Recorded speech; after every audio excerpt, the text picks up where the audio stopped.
My name's Ed Snowden. I'm 29 years old. I work for Booz Allen Hamilton as an infrastructure analyst for NSA in Hawaii. What are some of the positions that you held previously within the intelligence community? I've been a systems engineer, systems administrator, senior advisor for the Central Intelligence Agency, solutions consultant, and a telecommunications information systems officer. One of the things people are going to be most interested in trying to understand who you are and what you're thinking is there came some point in time when you crossed this line of thinking about being a whistleblower to making the choice to actually become a whistleblower. Walk people through that decision-making process. When you're in positions of privileged access, like a systems administrator for these sort of intelligence community agencies, you're exposed to a lot more information on a broader scale than the average employee. And because of that, you see things that may be disturbing, but over the course of a normal person's career, you'd only see one or two of these instances. When you see everything, you see them on a more frequent basis. And you recognize that some of these things are actually abuses. And when you talk to people about them, in a place like this where this is the normal state of business, people tend not to take them very seriously and move on from them. But over time, that awareness of wrongdoing sort of builds up, and you feel compelled to talk about it. And the more you talk about it, the more you're ignored, the more you're told it's not a problem. Until eventually you realize that these things need to be determined by the public, not by somebody who was simply hired by the government. Talk a little bit about how the American surveillance state actually functions. Does it target the actions of Americans? NSA and the intelligence community in general is focused on getting intelligence wherever it can by any means possible that it believes on the grounds of sort of a self-certification that they serve the national interest. Originally, we saw that focus very narrowly tailored as foreign intelligence gathered overseas. Now, increasingly, we see that it's happening domestically. And to do that, the NSA specifically targets the communications of everyone. It ingests them by default. It collects them in its system, and it filters them, and it analyzes them, and it measures them, and it stores them for periods of time, simply because that's the easiest, most efficient, and most valuable way to achieve these ends. So while they may be intending to target someone associated with a foreign government or someone that they suspect of terrorism, they're collecting your communications to do so. Any analyst at any time can target anyone, any selector, anywhere.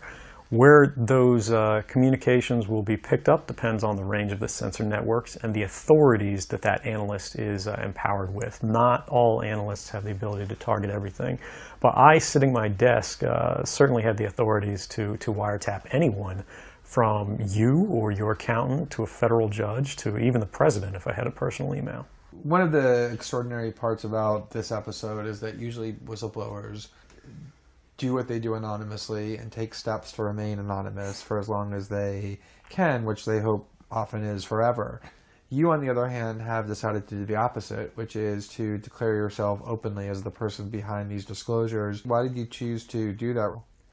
I think that the public is owed an explanation of the motivations behind the people who make these disclosures that are outside of the democratic model. When you are subverting the power of government, that's a fundamentally dangerous thing to democracy. And if you do that in secret consistently, as the government does when it wants to benefit from a secret action that it took, it'll kind of give its officials a mandate to go, hey, tell the press about this thing and that thing, so the public is on our side. But they rarely, if ever, do that when an abuse occurs. That falls to individual citizens, but they're typically maligned. It becomes a thing of these people are against the country, they're against the government. But I'm not. I'm no different from anybody else. I don't have special skills. I'm just another guy who sits there day to day in the office, watches what's happening, and goes, this is something that's not our place to decide. The public needs to decide whether these programs and policies are right or wrong. And I'm willing to go on the record to defend the authenticity of them and say, I didn't change these. I didn't modify the story. This is the truth. This is what's happening. You should decide whether we need to be doing this. Have you given thought to what it is that the U.S. government's response to your conduct is, in terms of what they might say about you, how they might try to depict you, what they might try to do to you? Yeah, I could be, rendered by the CIA. I could have people come after me, or any of their third-party partners. They work closely with a number of other nations, or they could pay off the triads, or any of their agents or assets. We've got a CIA station just up the road in the consulate here in Hong Kong, and I'm sure they're going to be very busy for the next week. And that's a fear I'll live under for the rest of my life, however long that happens to be. You can't come forward against the world's most powerful intelligence agencies and be completely free from risk, because they're such powerful adversaries that no one can meaningfully oppose them. If they want to get you, they'll get you in time. But at the same time, you have to make a determination about what it is that's important to you. And if living unfreely but comfortably is something you're willing to accept, and I think many of us are, it's the human nature. You can get up every day, you can go to work, you can collect your large paycheck for relatively little work against the public interest, and go to sleep at night after watching your shows. But if you realize that that's the world that you helped create, and it's going to get worse with the next generation and the next generation who extend the capabilities of this sort of architecture of oppression, you realize that you might be willing to accept any risk. And it doesn't matter what the outcome is, so long as the public gets to make their own decisions about how that's applied. Why should people care about surveillance?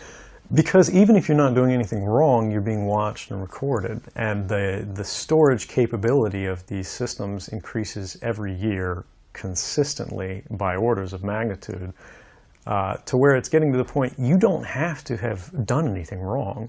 You simply have to eventually fall under suspicion from somebody, even by a wrong call.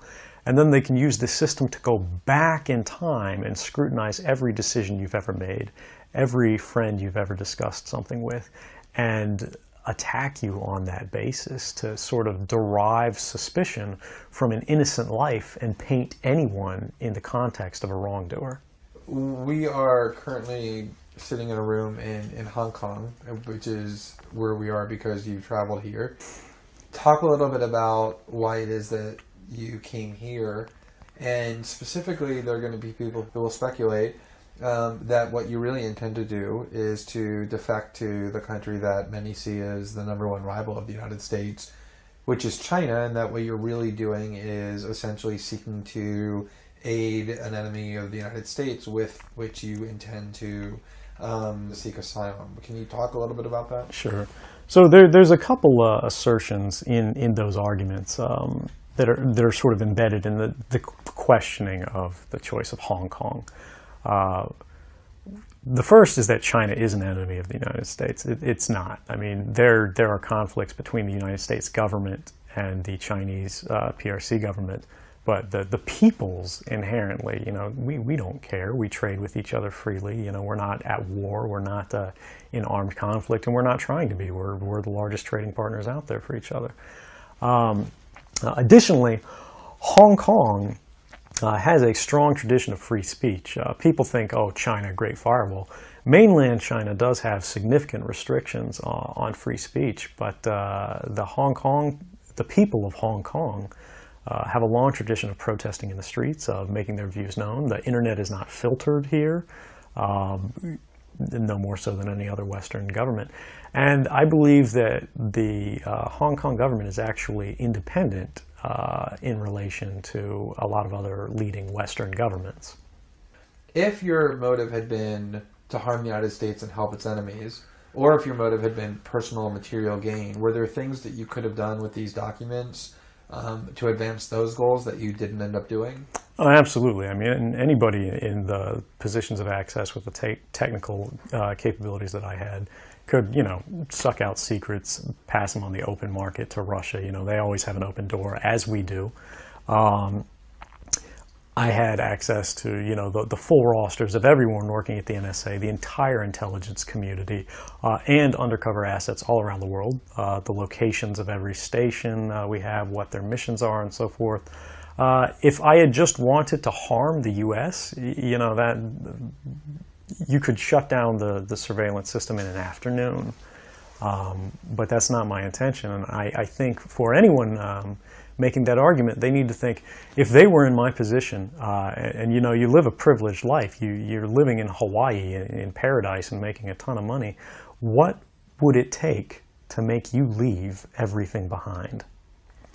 The greatest fear that I have regarding the outcome for America of these disclosures is that nothing will change. People will see in the media all of these disclosures. They'll know the lengths that the government is going to grant themselves powers unilaterally to create greater control over American society and global society. But they won't be willing to take the risks necessarily to stand up and fight to change things, to force their representatives to actually take a stand in their interests.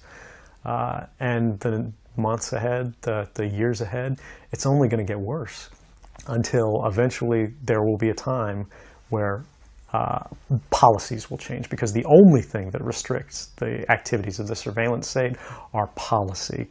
Even our agreements with other sovereign governments, we consider that to be a stipulation of policy rather than a stipulation of law.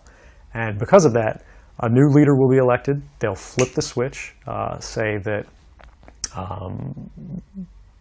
because of the crisis, because of the dangers that we face in the world, some new and unpredicted threat, we need more authority, we need more power, and there will be nothing the people can do at that point to oppose it, and it'll be turnkey tyranny.